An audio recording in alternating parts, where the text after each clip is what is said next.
Hello and welcome to another episode of the Doster TO and Phantom Podcast. It is the DTF Podcast. It is Tuesday, June 28th, and we are back. The band is back together, ladies and gentlemen. We have Terrence Oglesby live from, I don't even know where you are, somewhere in Scandinavia. He's at least, it's at least normal hours for you today, TO.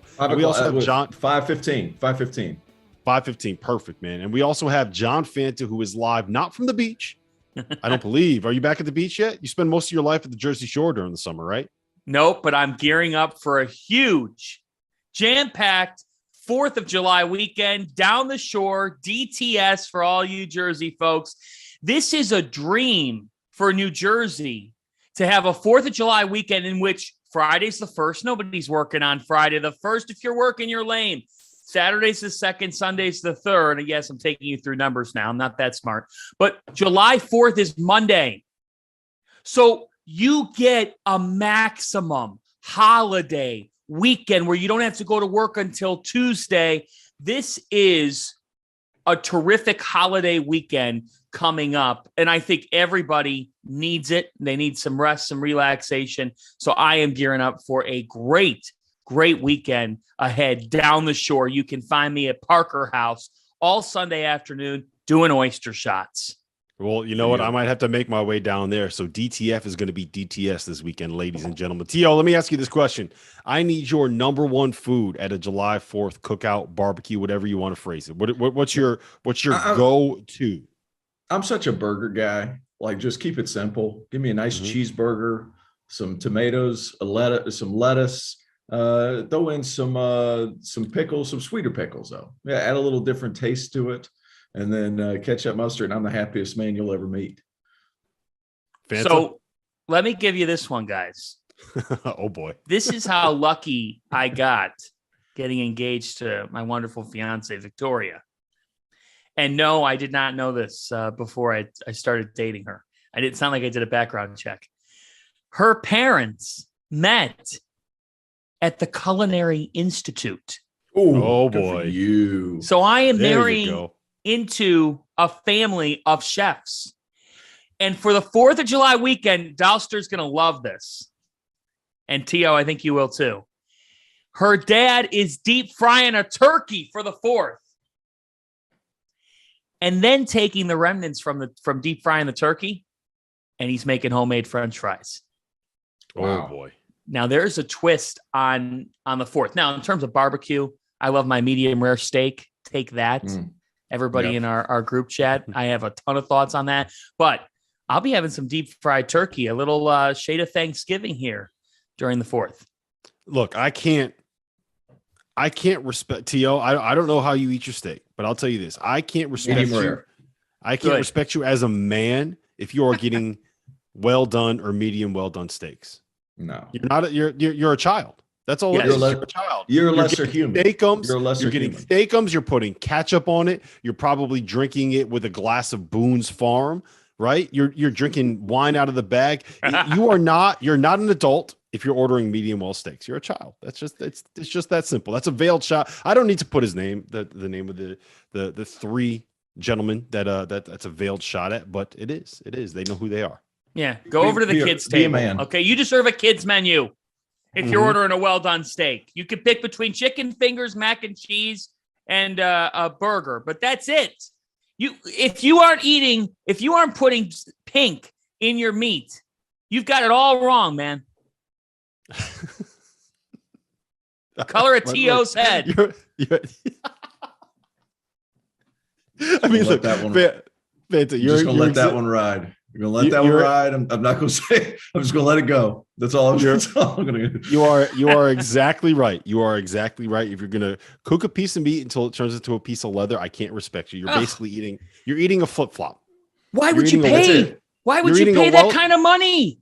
They just don't know. They just don't know. Oh, horrible. Yeah, I can't respect it. All right, look, what we're doing today is we're going to do another episode with burning questions, right? I have 10 burning off-season questions that we're all going to get into. We're all going to weigh in on. We're going to do it. We're going to have the timer set up. We're going to do a traditional DTF podcast. But before we do, there was a little bit of a drama that kind of erupted yesterday on I guess it was on social media. Draymond Green on his podcast ripped Kendrick Perkins Kendrick Perkins responded in kind the way that you would expect with, I think it was just a video on Twitter. And I don't really care about like their back and forth and the way that it kind of breaks down, but it turned into this like old media versus new media thing. And I don't know how you guys feel about it, but it is, I actually enjoy Kendrick Perkins, right? I think I might be one of the few guys that enjoys Kendrick Perkins the same way that I do kind of enjoy what Stephen A. Smith does strictly from an entertainment perspective, right? Those guys, if you watch them, they're fun to listen to, right? I don't want to hear them breaking down games. I want to hear Kendrick Perkins' thoughts on life. I don't want to hear him talking about specific NBA games. I want to hear Draymond Green. I want to hear JJ Redick. I want to see CJ McCollum. What frustrates me and what I just don't understand is why you would put Kendrick Perkins, who's going to talk in platitudes and who's not going to dive deep into the game, who's going to talk about things that aren't necessarily breaking down why this is happening, why this player is effective, why this scheme works. He's not getting into the X's and O's, right? Why is he on all of these major platforms when you have guys, the best in the business? JJ Redick is probably the best media guy right now. Draymond Green is up there. CJ McCollum was fantastic. You brought Patrick Beverly on. It was great. I don't understand why you aren't using those guys more in some of the bigger platforms and on these bigger stages and on main ESPN, and where we as consumers have to go out and find their content, right? We have to go out and find them on YouTube. We have to go out and find these podcasts. We have to go out and find the different videos that they do. It's good for us and it's good for me. And like, I don't know if those bigger networks invested in that, specifically ESPN invested in the best kind of high quality content and breaking the game down, entertainment and information, entertaining and informing. A Field of 68, I don't know if it would exist, but it's confusing to me that they lean into stuff that is just kind of strictly entertainment, as opposed to actually talking about the game in a way that I think most fans want to hear the game talked about. Does that make sense? I don't want to get into exactly who was right and who was wrong in Draymond Green versus Kendrick Perkins, but I do think it's a perfect example of why aren't we seeing more Draymond and why are we seeing so much of Kendrick Perkins? Well, Draymond was playing, so I think that's one of the reasons we didn't see. Okay, JJ Redick, you know what I'm saying? Yeah, I know what you're saying. Here's my thoughts on the whole thing, and I've gone back and forth with how to attack this. Look, I think some of these guys, these super talented, I understand they get bitter at the media because they feel like they're being attacked all the time, especially NBA guys, because I feel like guys just feel like they're not handcuffed. Like, for example, us three, we're not going to attack these college kids individually because they're still college kids. NBA, you're getting paid $250 million. It's fair game. And these guys get sick of it and they feel like they can't be touched and all that stuff.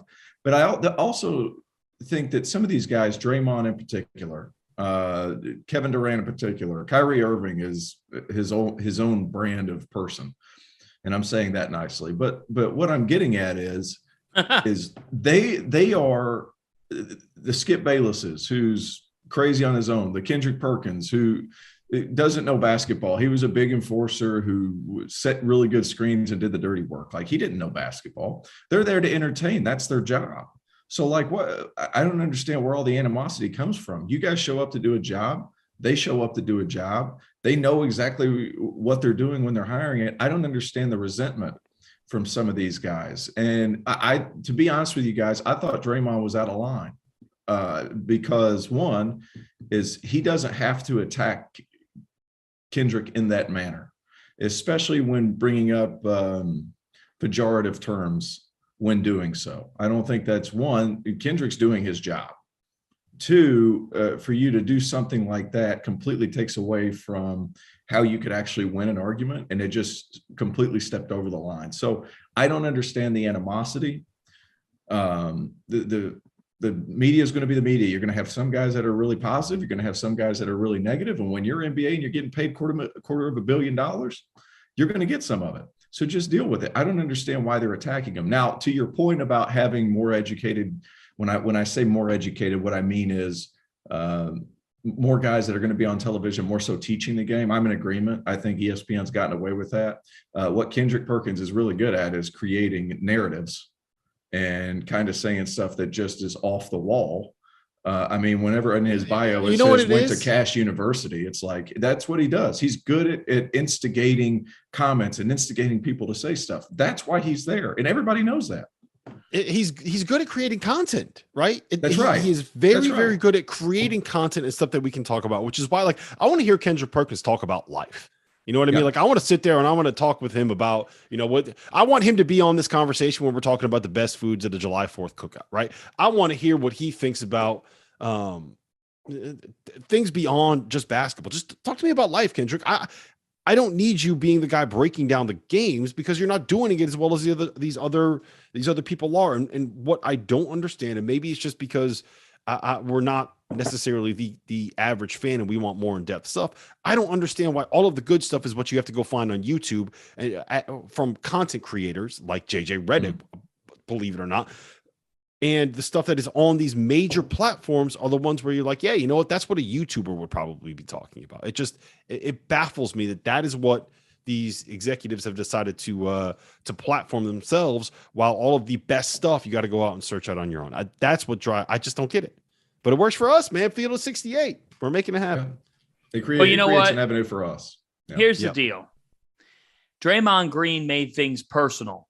Yes. And bingo. Draymond Green, if you want to be a media member, you're going to get treated like a media member.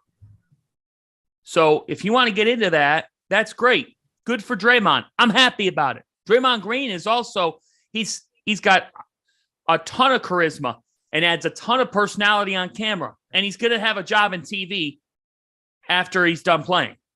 That being said, when you start calling people names and you start making it personal, that's not right. Yes. That's not right. You can't do that.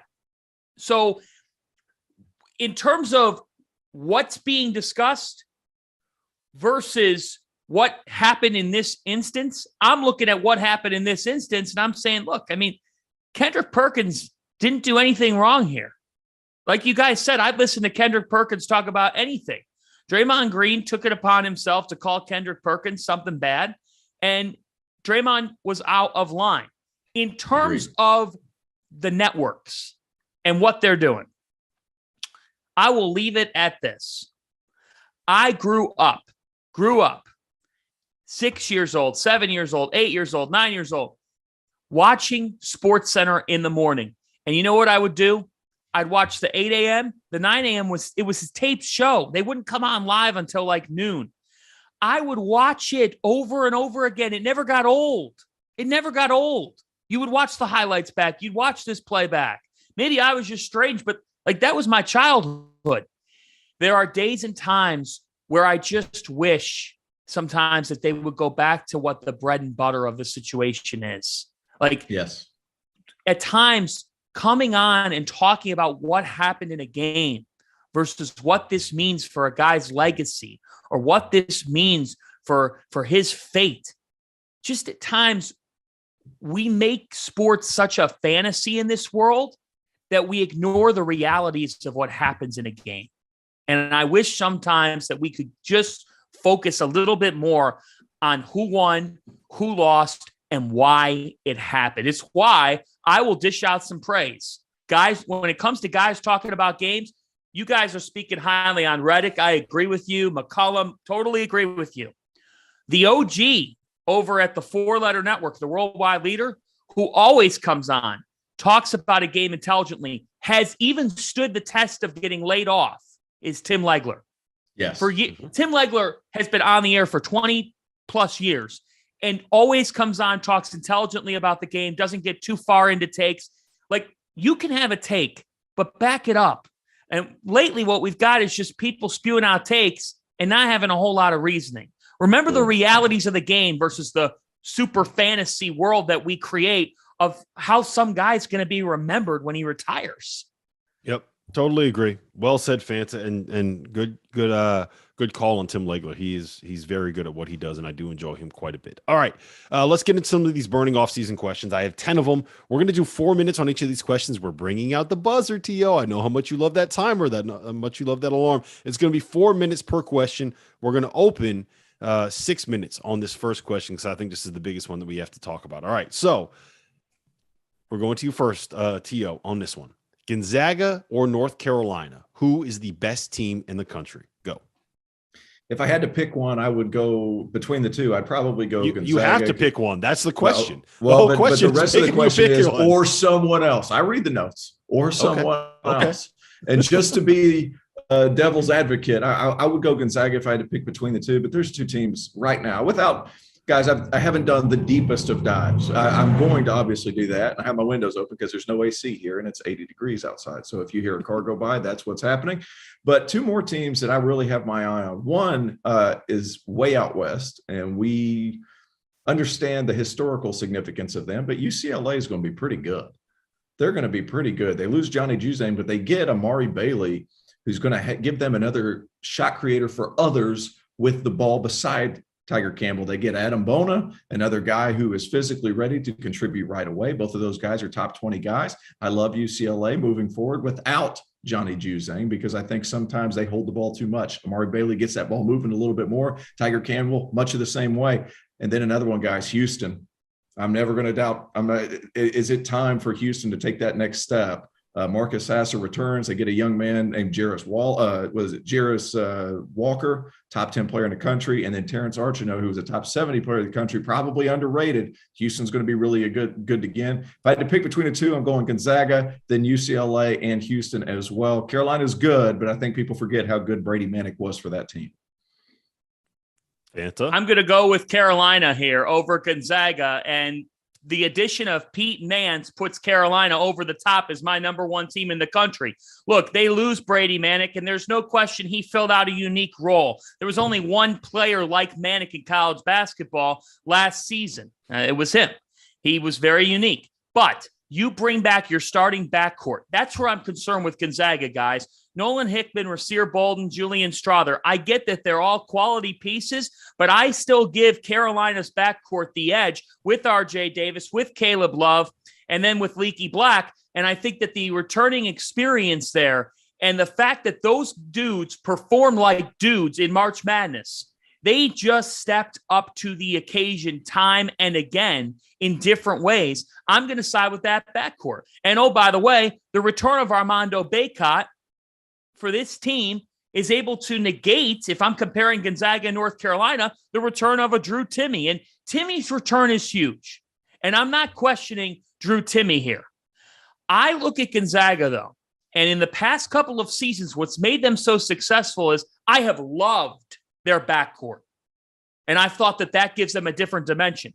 I give North Carolina's backcourt a bit of an edge here. And I think the addition of Pete Nance cannot be overstated. The fact is that that guy performed at a pretty high level, flew under the radar at Northwestern, a program that didn't perform, but he was able to put up some efficient numbers in the Big Ten.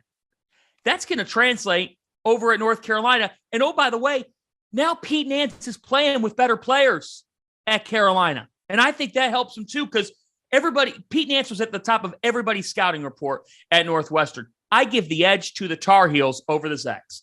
Yeah, I lean towards North Carolina as well. And as much as I like to disagree with one Gregory Waddell, who does all of our social media stuff, who is not very good at putting together lists, I do think that Pete Nance is just such an important addition because I think he can fill a void that Brady Manick left. And Tio, you're 100% right about Manick. The dude he brought a level of toughness. His ability to space the floor, the gravity that he had is something that I don't think can be replaced. I think Pete Nance is the perfect four-man to slot in there. He shot 46% from three last year. He was super efficient playing on a really, really bad Northwestern team. I do think he's best as a complementary piece. He is a good passer. He had a really good block rate. He had a really good defensive rebounding rate. He's going to create space for those guards to be able to do things. I think he is the addition that you needed for that team. Now, my concerns are the same with Gonzaga that they are. Fanta, I agree with you. There's a lot of young guards on that roster. And we've seen what Gonzaga is with Drew Timme, right? We know what they are. They are very, very good. Are they good enough to be able to go out and beat the best team in the country that's going to have guys that can exploit what some of Timmy's weaknesses are? I think that they probably can. I'd be more willing to bet on the team where I love the two studs in the backcourt that have been there. a stud in Leaky Black that knows his role, a stud in Pete Nance that knows his role, and Armando Bacot just hoovering up every single rebound that's possible. And for the record, like, I'm never going to doubt Mondo ever again. Like, he's such the pain. We saw this, guys. We saw this at the Final Four. The pain that he played through in the national title game. He could not move getting on that court, and he went out and he was really, really good for about 25 minutes before it looked like it just kind of that ankle tightened up on him. So I'm never going to doubt him again. I will say this: I agree 100% with you on Houston and UCLA.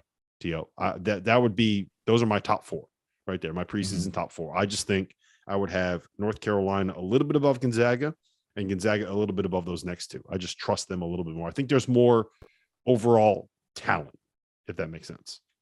Keep in mind, Nolan Hickman and Hunter Salas both coming back, and then they added some playmaking with Malachi Smith. Like, Gonzaga loaded up too, and they had 2 5-stars that played less than most 5-stars would play on any other team, and they're back. I need to see it though. Like, I need to see it from them before I fully buy in. Is that, it makes sense, but they didn't have the opportunity to show it either. True.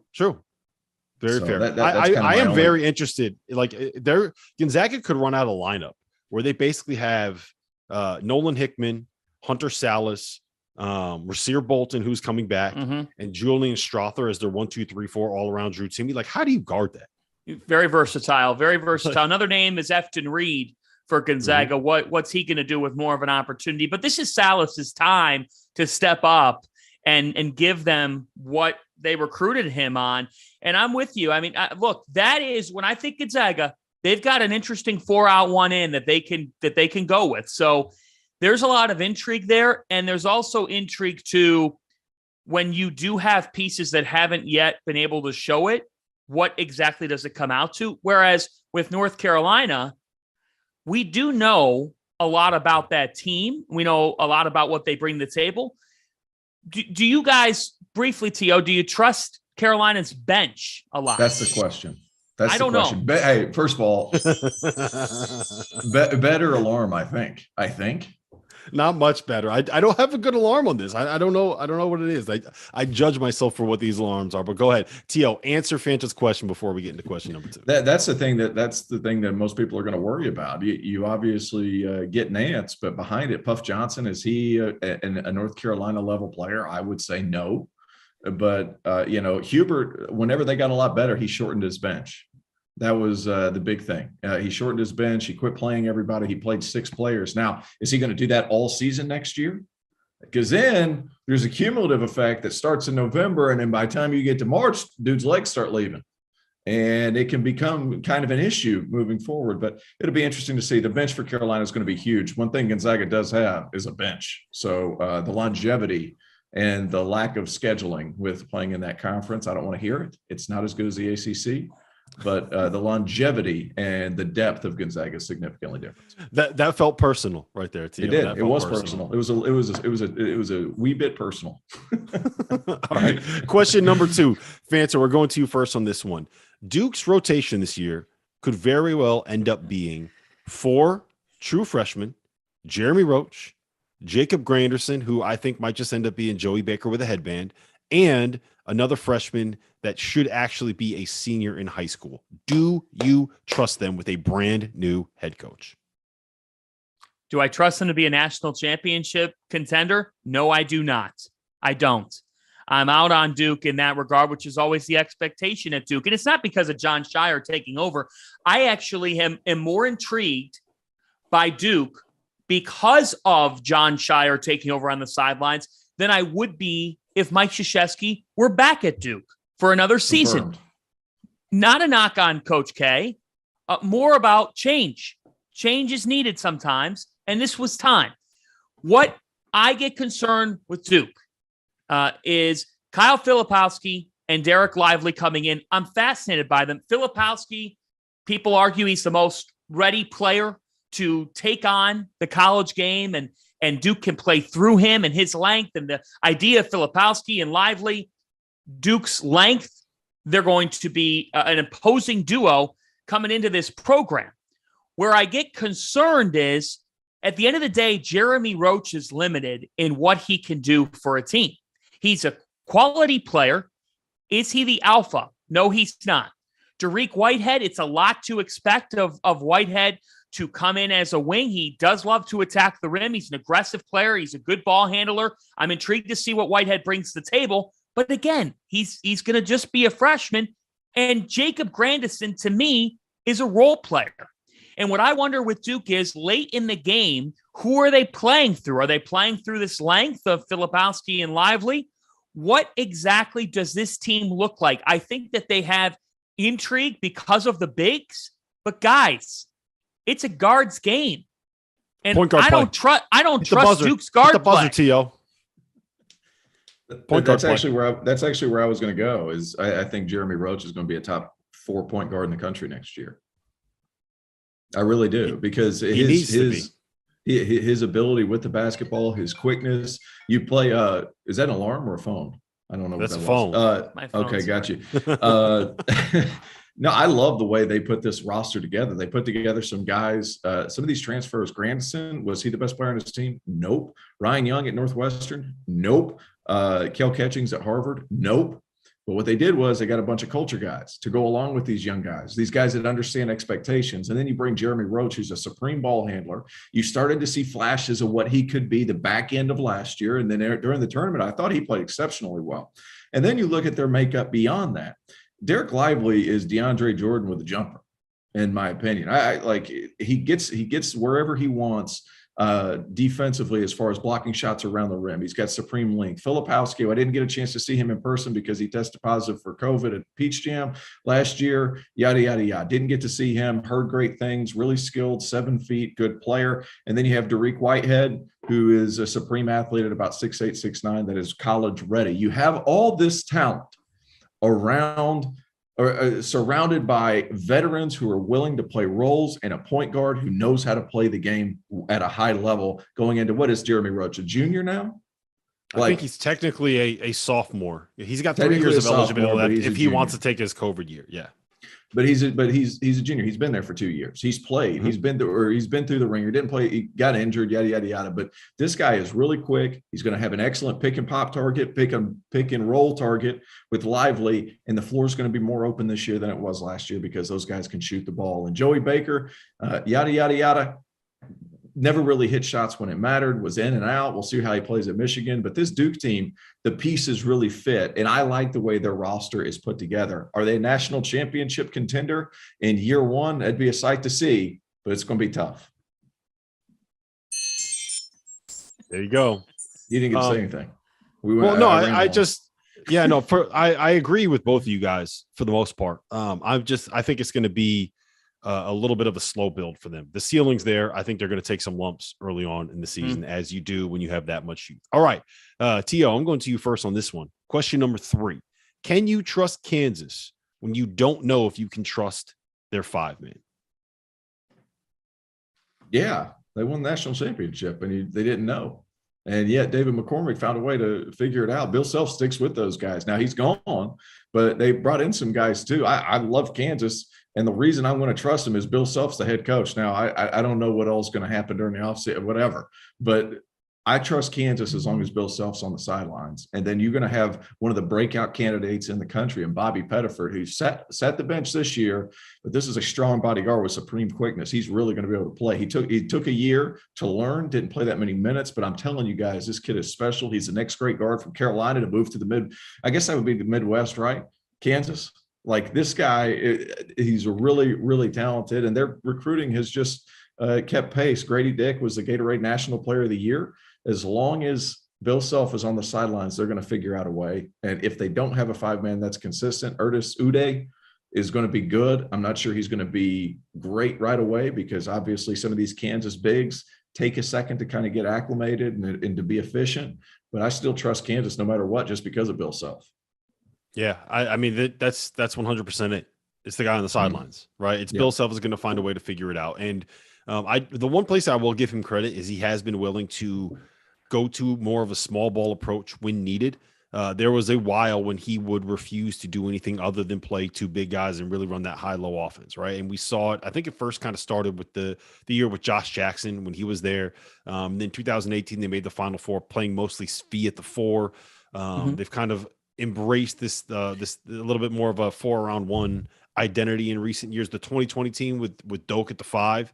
I think that's kind of the quintessential Bill Self teams. And you mentioned Ernest Uday. I think Zach Clements might get the first chance at the as the 5-man this year. They also got Zuby.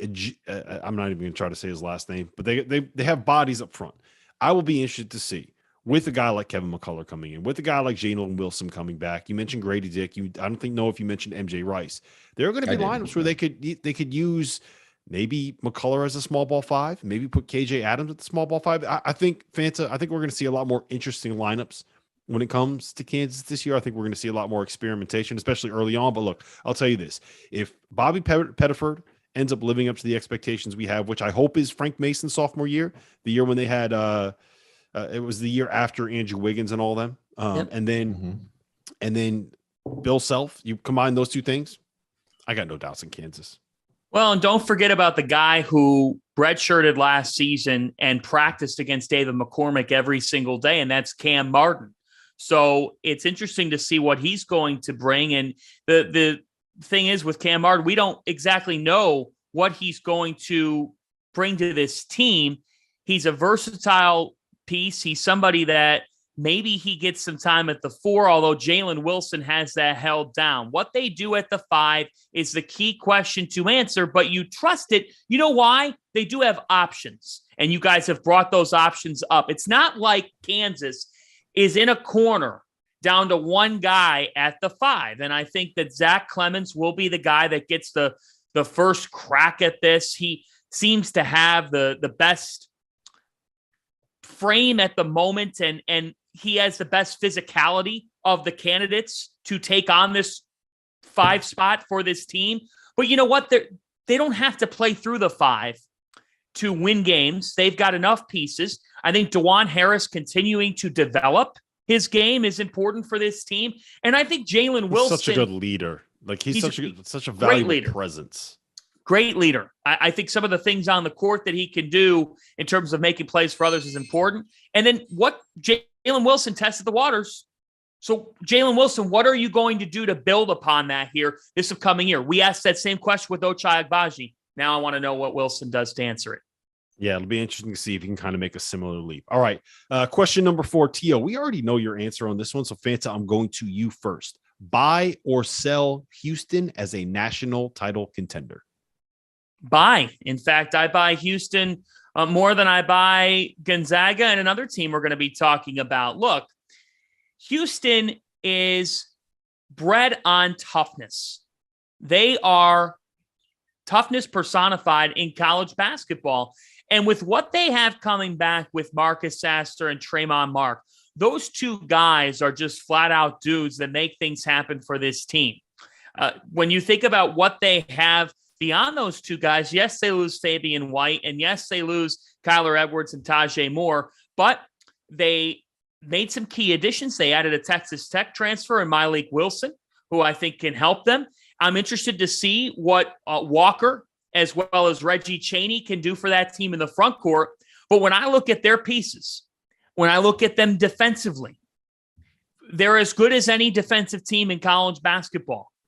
And when you think about the fact that they do play in the American, I know that leads them to not getting as much national attention as other teams. That's a fact.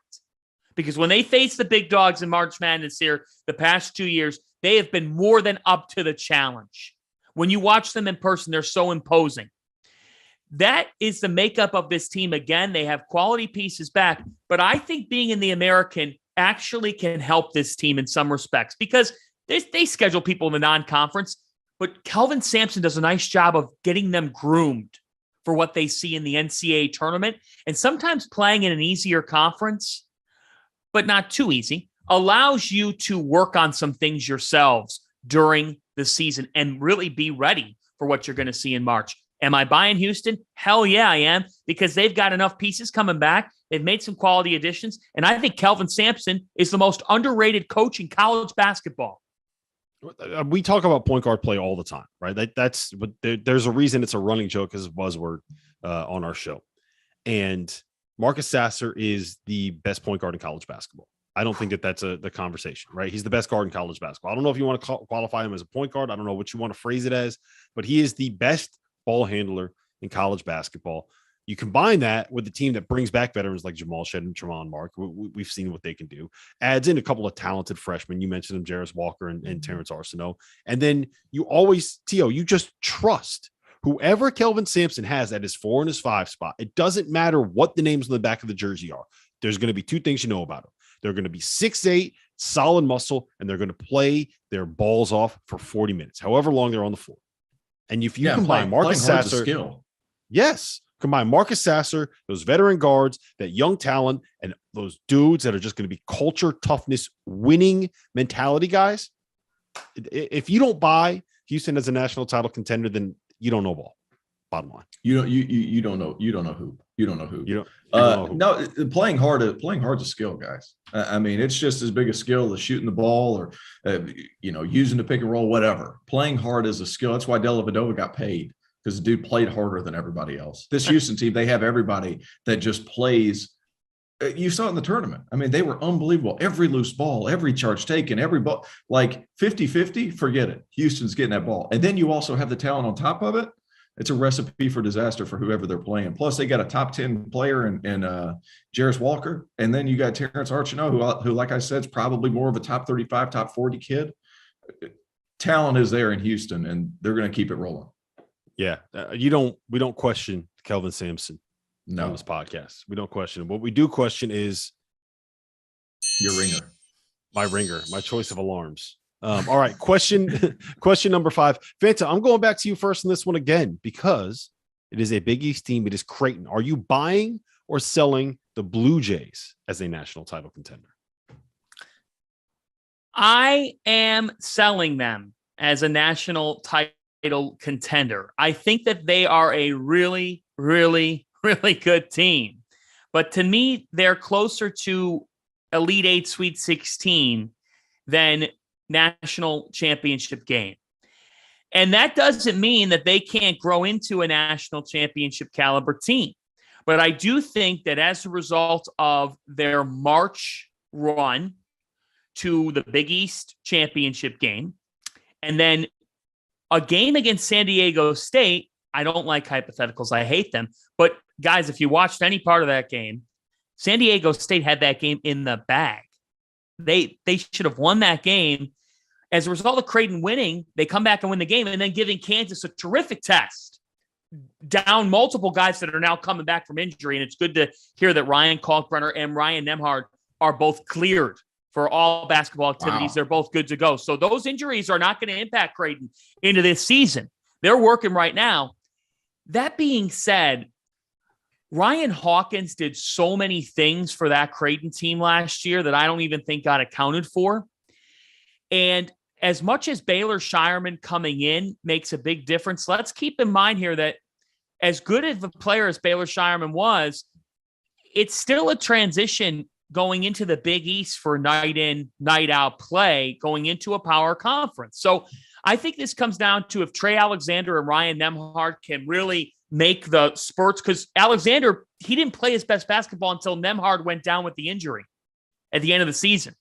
If these two guys I'm going to push back on that one real quick, because Trey Alexander, what he was I talked to McDermott last week, and this is a direct quote. He said, Trey Alexander was our best freshman defender that we've ever had. Right. And that includes Kyrie Thomas, who was a 2-time defensive player of the year in the Big East. Sure. Trey Alexander showed what he could be when they put him on the ball, and he didn't mess everything up when he was the only point guard left on the roster. I will say this. The reason why I am buying them as a national title contender is twofold. One, they were an elite defensive team last year. The reason they were an elite defensive team is because Ryan Kalkbrenner anchored everything. You want a stat? I got a stat for you two guys. Ryan Kalkbrenner, 34 games played last season. He averaged 30 minutes a game, picked up 4 fouls once, picked up 3 fouls 3 other times, didn't foul out of a game. He is the best big guy when it comes to not fouling as a rim protector. That's despite the fact that Creighton funneled everything towards him at the rim.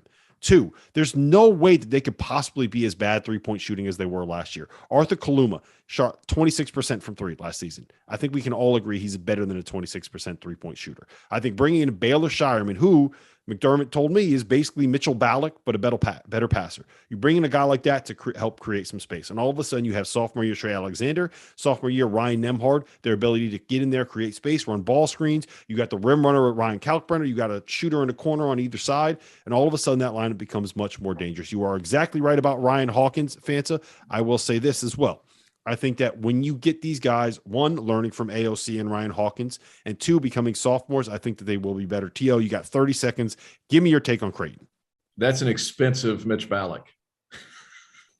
Like, that's a really expensive. Great point. That's a really expensive Mitch Ballack. I think they're going to be very good. I think they're a second weekend team. I love what Fanta said about that. Kalkbrenner, I can't remember what the situation. Why can't with the injury? Just because I'm having a brain fart. Was it a knee or a foot? I can't remember. It went down with an ankle. That's right. Okay, yeah. So glad he's back. He's obviously a huge piece. They're talented. They can score all over the place. Top end talent. Trey Alexander's going to have to make that next one. There you go. I like Trey Alexander. I thought he got that opportunity when Nembhard went down. That is going to benefit them greatly this year because it gives them multiple ball handlers. And then Reti Andronikashvili, I thought he was pretty good in spurts. You can bring him in. He's a dog defender. And then you can put Alexander both on the ball and off the ball. They're going to have multiple playmakers, and they're going to shoot it better, like you said. But quickly, bear in mind, different role being hunter versus hunted. Last year, they were totally off the map. They snuck up on teams late in the year. Now they are the clear front runner in the Big East. All eyes are on Creighton. The expectation is they will win the Big East. That is the expectation. I think that's a different role for this team. I like them. I don't love them on the playing a national championship game. Hey, speaking of which, didn't you say UConn was a favorite in one of your tweets, Doster? No, I said UConn was a potential top 25 team. I said that Creighton was the favorite to win the Big East. Okay. Don't try to get after him in June on UConn stuff quite yet. Yeah, I mean, it's a little early for that. What I did say is that it's ridiculous to think that Tristan Newton, who is the only player in college basketball last season to average 17.7 points, 4.8 boards, 5.0 assists, and shoot better than 33% from three. The only player in college basketball to do it, to call him not one of the 25 best transfers and not even mention him as a potential. He was called not one of the best 35 transfers in all of college basketball by one Gregory Waddell. That is a crime against humanity. Question number 6, T.O., do you buy Arkansas as a national title contender?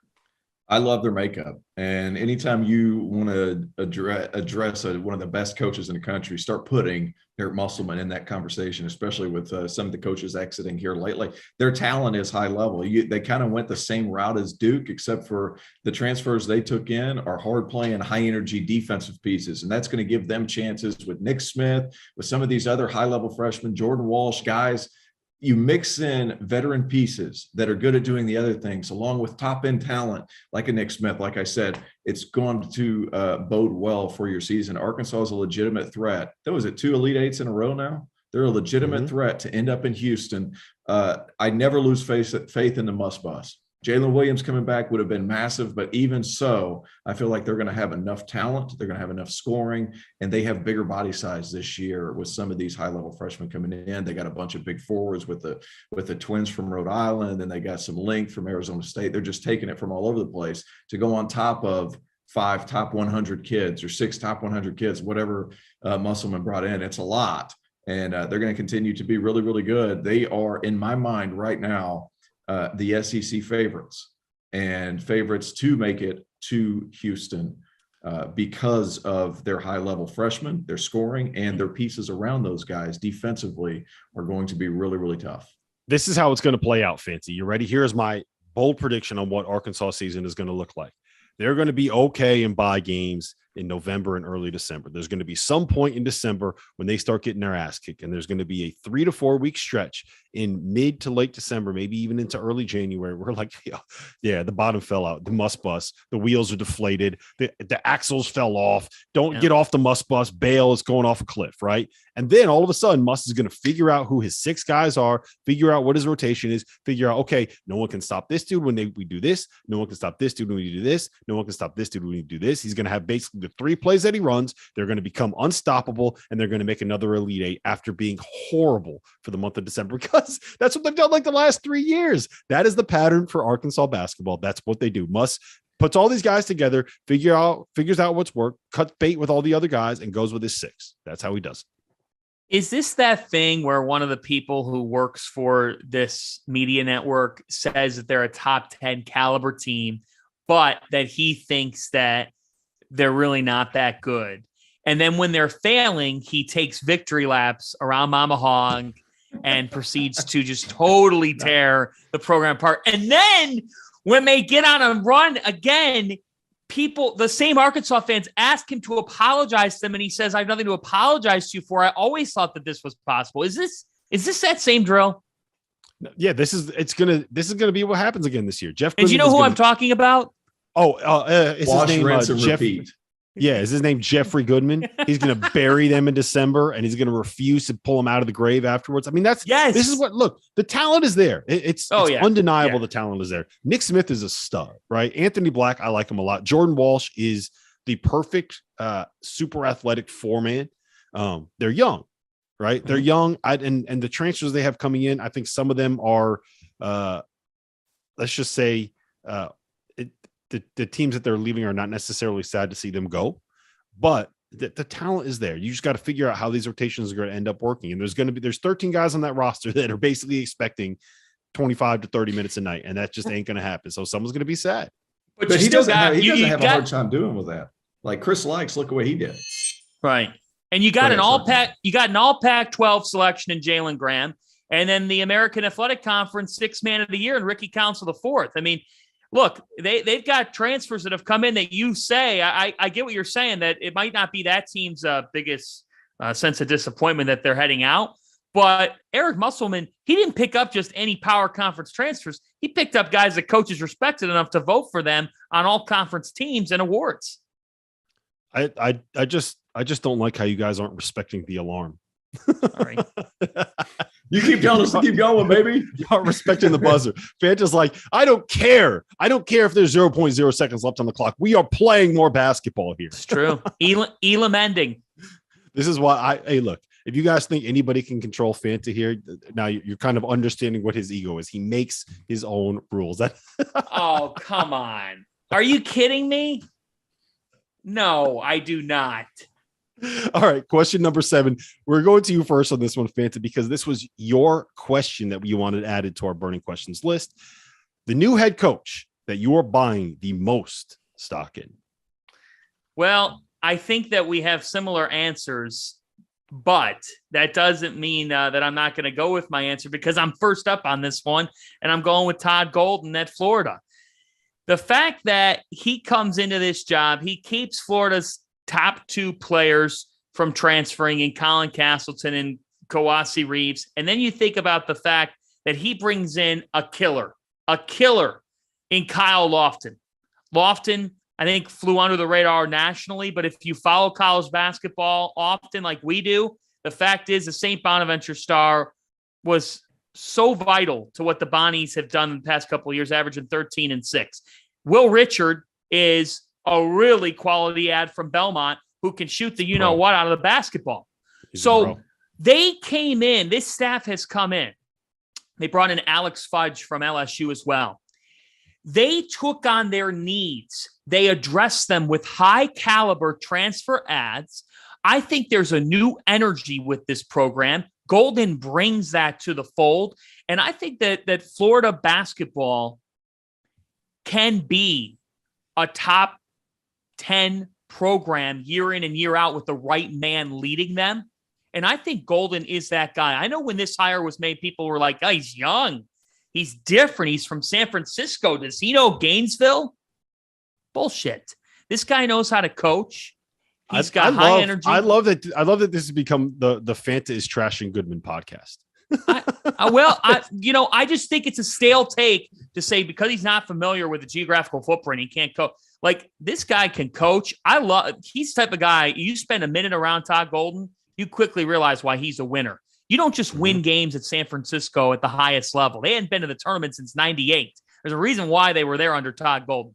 I'm all in on him. T.O. All right. Just because I'm an overachiever, I wrote down 4 names. Todd Golden's one of those guys. When I say there's another coach in the SEC, this was the ultimate buy low, sell high a little bit later thing. And Mike White, who moved from Florida to go to Georgia, dude just got to win 8 games this year. They've done some damage in the transfer portal. He's made some nice hires with his staff. So go ahead and throw him. I'm buying stock in them because Georgia's basketball stock right now is cheaper than dirt. You can buy that, and dirt's getting pretty expensive, but you can also buy Georgia stock really, really low. So go ahead and put me in on that one. Kevin Willard at Maryland, and probably not right away, but as somebody who's attacking the DC recruiting trail really, really hard, and Maryland hasn't done that in a while. And they're starting to do that. They're back at DeMatha. They're trying to get players back in the DC area to want to go to Maryland again. So it might take a year or two for that to kind of start moving, but I like that. And your man, Shaheen Holloway, Fanta. I mean, we talked a little bit last year about players that came to the Big East from power conference or the other five power conferences that were maybe the 3rd or 4th best player. You look at Justin Minaya that was at Providence and some of these different guys. Look at who Seton Hall started to bring in. Alamir Dawes from Clemson, who was arguably their 2nd best player, averaged over 11 points a game. Femi Odekale is a really talented big body guard, fits the Big East perfectly. They've got a lot of different guys. Dre Davis, you talk about a big body athlete from Louisville that transfers in. Seton Hall, Shaheen Holloway. There's no drop off. They're going to continue to be really good. I love the direction the Pirates are going, and I'm sorry about the internet disconnect. Well, here's the thing, Theo. We edited all that part out, so none of the people that are actually watching this are actually aware of what you're referring to. But yeah, I like all of your picks. I have a list. I actually really like the coaching carousel. I think there's a lot of smart hires that have a potential for success. 2 that were not mentioned. 1, Sean Miller at Xavier. We've already seen how well he's done there. I think he's gonna crush it again. Xavier is a great program. Not a good program, a great program in the Big East. And I think that Sean Miller is going to find a way to get them going again. And I also really like Chris Jans at Mississippi State. I think that is Chris Jans can coach. He can coach his ass off. I think what he's going to get at Mississippi State are a bunch of guys that fit in with his identity. There is nobody more blue collar, more rugged, more tough, more Starkville than what Chris Jans is. That's the perfect fit. It's the perfect job for him. And I think that he's going to, I don't know if he's going to make Mississippi State a national title contender, but I think that he's going to do a very good job keeping them relevant at the top of the SEC, top half of the FCC. All right. I'm going to you for question number 8, T.O. The coach and or program who is under the most pressure this season. All right. So I went 1 Big East school, 3 ACC schools, because I'm an overachiever. So Georgetown, Pat Ewing needs to do something this year. Enough is enough. Georgetown is Georgetown. Georgetown is not Georgetown without Pat Ewing, the player. Georgetown needs to become Georgetown again as Pat Ewing, the coach. I'm not sure that's quite possible, but they brought in a lot of good names that would, understandably generate some excitement if you were a Hoya fan.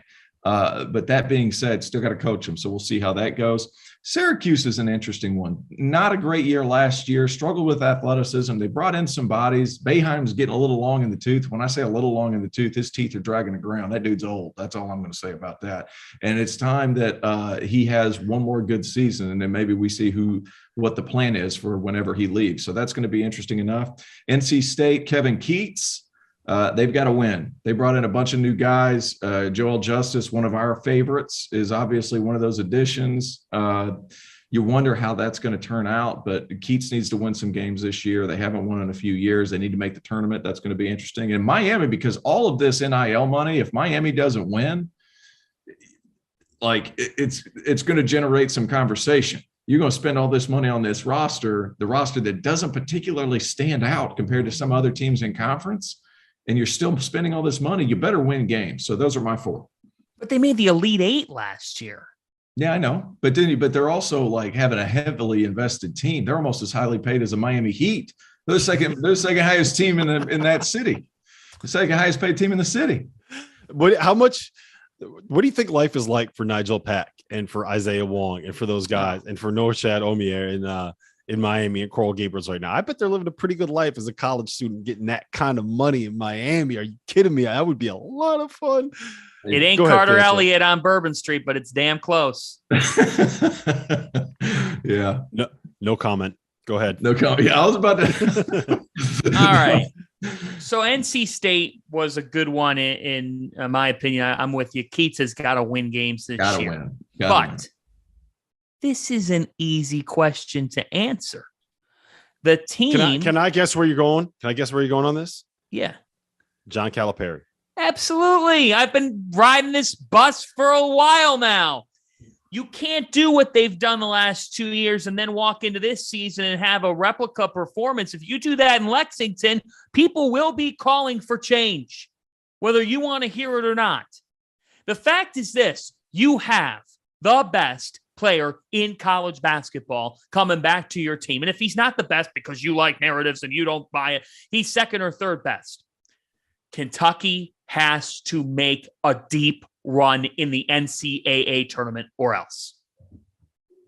Yeah, I 100% agree with you on the Kentucky take. I think that Coach Cal is, I don't know if it's necessarily deserved, but if they don't have a kind of, they're preseason top 5, if they don't have the kind of season that you would expect from a preseason top 5 team, that fan base is going to start getting really fired up because they're already kind of sick of being the program that brags about all of the draft picks and has none of the postseason success. So they really want that next national title. I also think John Shire, look, you're replacing a legend. You have a team with all of this talent, right? And we just saw what Hubert Davis did in a very similar situation. He took some lumps early, got to a national title game, brought everybody back, and now he's looking at being the preseason number 1 team in the country. That's what John Shire's. That's what Duke fans are going to expect. Hubert Davis has set the bar. Now John Shire's got to go try to pass it. And look, when you're already dealing with having to replace a legend, like, I do not envy what that dude has to deal with this season at all. All right. Question number 9. Fanta, I'm going to go to you first on this one. Who is going to be this year's breakout star? And you can define breakout star however you want to define breakout star. Well, I am going to go with Mike Miles because I already think he's a star. But when I define breakout star, I'm going to the level of, we could be calling him one of the very best players in the sport of college basketball. And now people are more aware of Texas Christian University than they were last year. TCU has a chance to be a top 10 team in America. Yes, folks, TCU has a chance to win the Big 12 conference. Paint that in your brain. I know that that's probably complicated for some of you to hear because you think of Kansas and Baylor, and rightfully so. But the Big 12 truly has multiple horses, not just 2, but 3, maybe 4 horses at the top of that conference race. And I think Miles is a terrific, terrific player. I love TCU's pieces with Chuck O'Bannon Jr. and Eddie Lampkin, who lit the world on fire during the NCAA tournament with how hard he played for Jamie Dixon. You just like him because he's a fellow big guy. Oh, he's a big guy out there killing man. It. He's a big guy. But I think that TCU could be a Final Four dark horse team with all they have coming back. And I think Miles is at the forefront of it. So when I talk breakout in terms of that regard, I already think Miles is a star player, but I don't know if he gets noticed nationally because he's in a TCU Horned Frogs jersey. I think that could change because now we know going into the season just how great this basketball team could be. Does that make sense? No, it makes perfect sense. So I have 2 guys on my list. I'm pulling the TO. I'm being the overachiever here. If you're talking about a guy that is like a true breakout who's going from not scoring a ton of points to being a star, right? I'm going to go with Jordan Hawkins at UConn. I think that kid has all the potential in the world. I think what he needed was a dose of confidence, some better ball handling, in an offseason getting his ass in the weight room. And I think that UConn's going to be able to do that. So I think we're looking at a guy that could end up being in the conversation as a potential first-round pick, maybe a lottery pick if everything goes well for him. He's got the size, the length, the athleticism, the shooting ability to do it. If we're talking about someone going from being a good college basketball player that people like us love to being one of the names and faces of the sport, I'm going with Marcus Sasser. I think there's a very real chance that he could end up being National Player of the Year. We're talking about a guy that could score 20 points and average 4 assists on a team that, T.O., you said could end up winning a national title, could be the number 1 team in the country. So Marcus Sasser, if we're talking about someone like reaching a new level of stardom and I'm going with Jordan Hawkins being the guy that goes from being kind of like a reserve, no name to being someone that everybody knows and is talking about. Go ahead, T.O. Who do you have? I like the Jordan Hawkins one. The two guys that I picked, we've already talked about. I think Trey Alexander is going to have a great season for Creighton, just because of some of his experiences last year. It's tough to pick someone on Creighton because you could pick like 5 different guys. Yeah, but he's also their whole team is a breakout star. Yeah, but he's going to be the guy with the ball in his hands a lot. So you're going to get to see that quite a bit. Bobby over Nembhard? I could see a 2-guard thing. They play so fast anyway. Whoever gets it out of the net's going to be. It'll be a grab and go thing for them. Sorry, go ahead, Tio. Yeah. I love the way that McDermott runs those guys. Bobby Pettiford, big, strong body, next Carolina guard. Kind of talked about him. And guys, I'm going to swing for the fences. This is a hot take. This is one that not a whole lot of guys putting the seatbelt on. I'm ready for this. What do we got, Tio? Not a whole lot of guys know this unless you've really, really, really kept up with it. And he plays for Xavier. It's going to be his first year, and people don't really know. I know who you're talking about. Cam Kraft is going to have a really nice year for Sean Miller. One, because Sean Miller, go ahead. Is it going to work? Yeah, Sean Miller is instilling this guy with confidence. He knows how to get guys shots. Cam Kraft can really shoot it. And if you've ever seen him play, he's got no conscience, and he's tough as shit. He fits that Xavier mold. He's going to have a really nice year as a freshman for Xavier. Yeah. So I spoke with Sean Miller, same reason I spoke with Greg McDermott. We have a project that is yet to be announced that we're working on with the Field of 68. Hopefully we can let you guys know about that soon in the next couple of weeks. But Sean loves the 2 freshmen he has coming in, Cam Kraft and Desmond Claude. They're both perfect fits for what the Xavier basketball program wants to be. All right. Last question. Question number 10 for our burning questions. Who wants to go first on this one? Let's go, Fanta. We'll go to you first. Okay. We'll go to you first. I want your bold prediction. You have 1 minute on the clock to tell me what it is and convince me why it's going to happen. Go ahead. San Diego State will be playing in a regional final in college basketball this upcoming season. That's my boldest of bold take. Look, the Aztecs bring back 7 of their top 8 scorers from last year. I'm a huge Matt Bradley guy. He is a bucket getter for this team. They defend at an extremely high level. One of the most underknown defensive teams in college basketball. They fly under the radar, but they are physical with you. They play like a power conference team.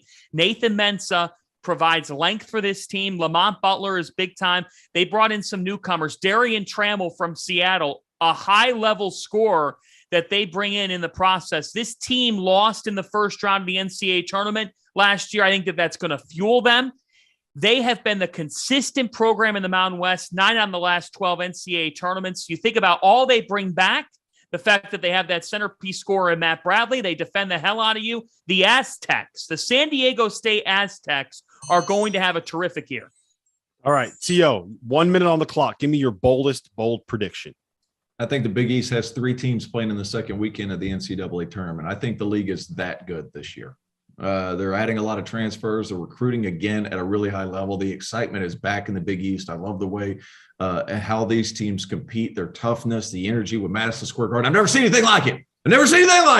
It was awesome. It was such a fun week. And then Indiana. Call your shot on the 3 teams. Do it now. Call your shot on the 3 teams. I got to look at them, but I really just like the league as a whole. So I like UConn. Yeah. I like Creighton. And give me Seton Hall. Wow. No Providence. I love it. T.O.'s I would have gone Xavier, guy, baby. T.O.'s a UConn guy. Let's go. I like Xavier. I like the Xavier call. I like the Xavier call. But Seton Hall's interesting call there, T.O. Look at the guys. They fit and they're tough. Every one of those dudes are tough as shit. Remember Kenny Smith said something like St. Peter's has all these guys that are just a bunch of tough dudes that are really good at the park. I'm telling you. It's that on steroids now. I'll die on this hill. I think Shaheen Holloway is going to take Seton Hall to a Final Four before it's said and done. And to the people who say he doesn't want to be the coach there or that he won't be there long term, that is home for him. He could be Seton Hall's Ed Cooley. Yeah.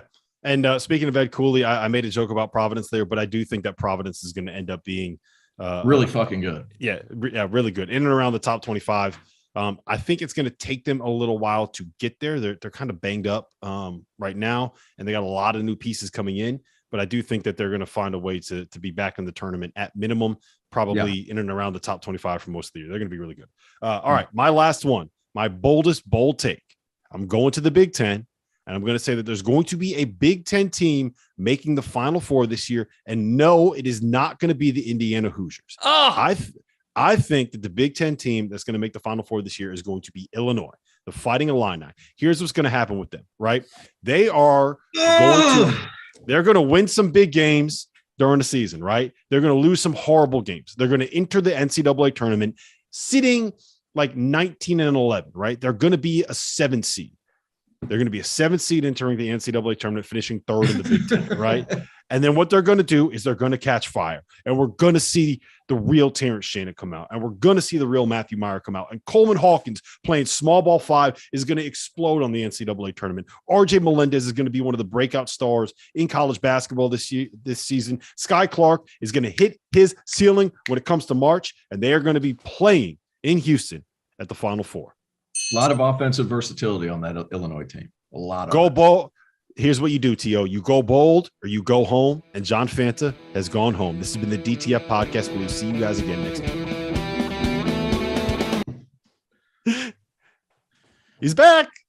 There he is, wearing his board shorts, Fanta.